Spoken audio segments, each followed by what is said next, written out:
일반 생물학 1학기 기말 대비 직강 제3강을 시작해 보도록 하겠습니다. 주관식이에요. 주관식인데 중간고사 대비에 비해서 제가 아무래도 문제를 좀 많이 선정을 하게 됐던 것은 기말고사 범위가 더 넓어요. 그래서 좀 욕심껏 가져왔으니까 좀 힘내서 진행을 해보자고. 좀 전에 강의에도 힘내자 그랬는데, 그치? 계속 힘내야 돼요. 아직 4강도 있어요. 그죠? 자, 10문제 조금 넘을 텐데요. 11문제인가 돼요.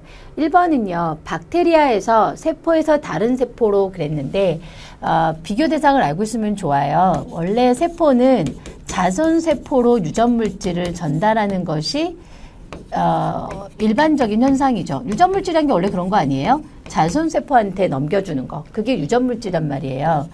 이런 방식을 수직전달이라고 합니다. 그런데 이게 자손세포가 아니라 다른 세포한테 전달을 했대잖아요. 그래서 다른 세포에 전달하는 경우는 수평 전달이라고 합니다.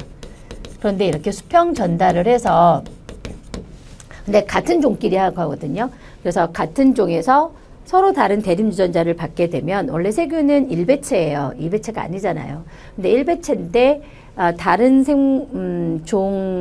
자기가 같은 종이지만 다른 개체라면 다른 대립인자를 가질 수가 있잖아요. 그러한 유전자가 넘어오게 되면 결국 상동성 재조합을 할 수가 있어요. 이들도. 그래서 일단 유전물질을 전달받은 이후에 보면 전달 후 그게 같은 종에서 들어온 대립유전자일 거고 그런 대립유전자 사이에 상동성 재조합이 발생을 할 겁니다.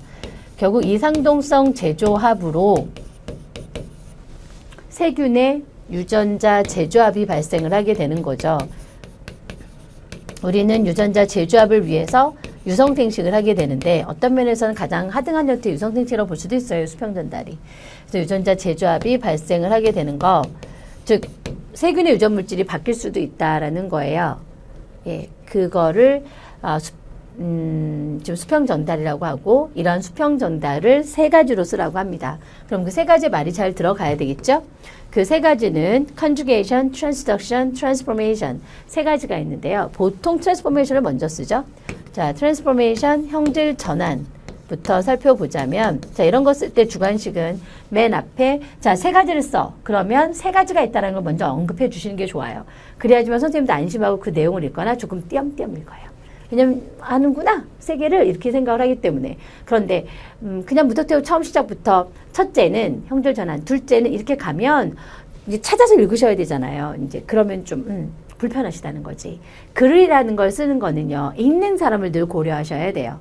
그래서 주관식은 특히 그런 걸 잘 고려하셔야 합니다. 읽는 사람 편하게 써줘야 돼요. 그래야 점수를 잘 받아요. 그래서 일단은 형질 전환, 형질 도입, 접합이 있다라고 좀 써주시는 게 좋겠고요. 그리고 제가 요령을 좀 말씀을 드리고 있는 건데 주관식 쓰실 때 시간 배정 조심하라고 늘 했어요. 지금 제가 예를 들면 지금 10문제를 넘게 여러분들 소개를 해드려야 되는데 저도 그런 생각을 해야 된단 말이지. 이거 가지고 제가 무슨 하루 종일 설명할 수는 또 없잖아.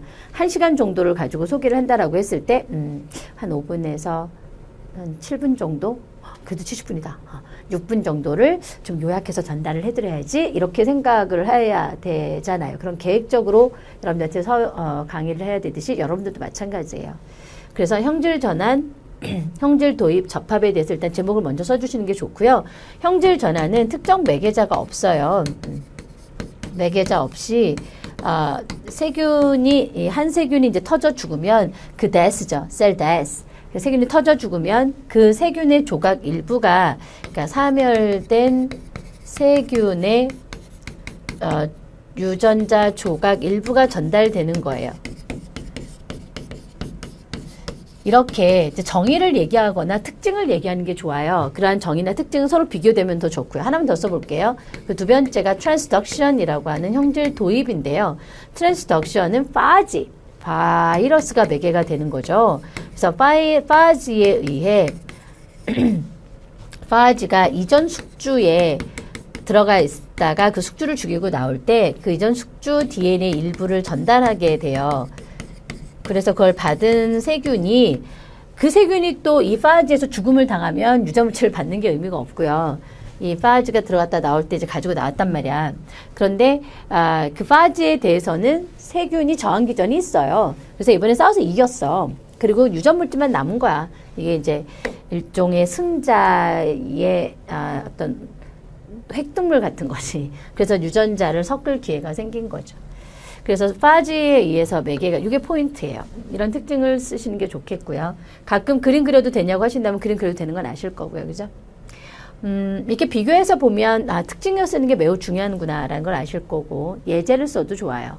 그러니까 형조전환의 예제는 대표적으로 그리피스의 형조전환 실험이 있었잖아요. 폐렴 쌍규균 얘기를 쓴다라든가, 형질 도입은 이제 파지에 의해서 유전물질이 넘어가니까 이거는 뭐 다른 걸 드실 필요는 없을 것 같고, 그 다음에 이제 세 번째가 접합인데요. 컨주게이션이라고 하는 이 접합은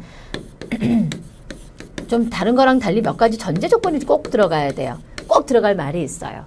하나는 뭐냐면 F 플라스미드가 매개가 돼서 일어나는 사건이에요. 그리고 F 플라스미드가 있는 균주가 F 플러스 균주고요. 얘가 없는 균주가 F 마이너스 균주거든요.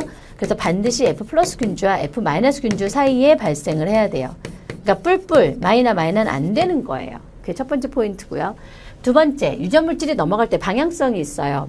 F 플러스 균주에서 F 플러스미드가 복제되어 전달되는 과정에서 F 플러스 균주의 유전물질이 F 마이너스 균주로 전달되는 그런 현상이죠. 그러니까 도너 레시피언트가 명확해요. 또는 주는 경우를 메일 받는 걸 피메일이라고 하는데, 피메일이 F 마이너스 균주고 F 마이너스 균주, 메일이 F 플러스 균주로 그 주고받는 관계가 매우 정확합니다.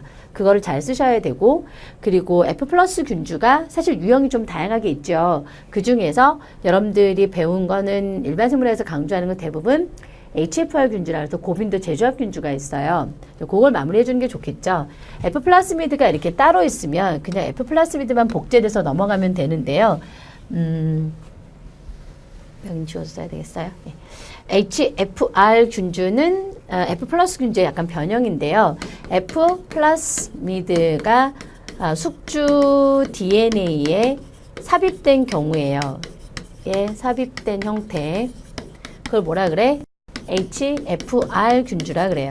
그래서 이러한 HFR 균주는 F 플라스미드가 삽입된 근처 유전자를 전달하게 되고, 삽입 근처 유전자를 복제하여 전달하기 때문에 확실하게 F 마이너스 균주가 유전물질을 받아서 재조합될 가능성이 매우 높죠. 그래서 고빈도 재조합 균주예요.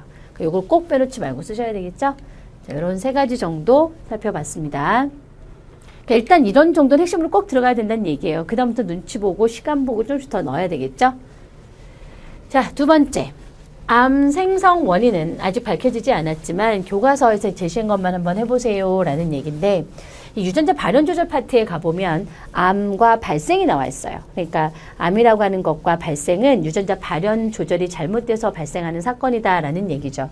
암 생성 요인은 사실 돌연변이에요. 유전자의 돌연변이로 종양이 생겼는데, 그 돌연변이가 유전자 발현에 영향을 준 거예요. 발현 양상에 영향을 주었죠.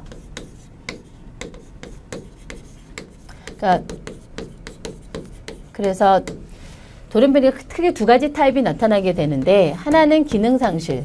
기능상실 돌연변이는 유전자 발현이 감소한 거고,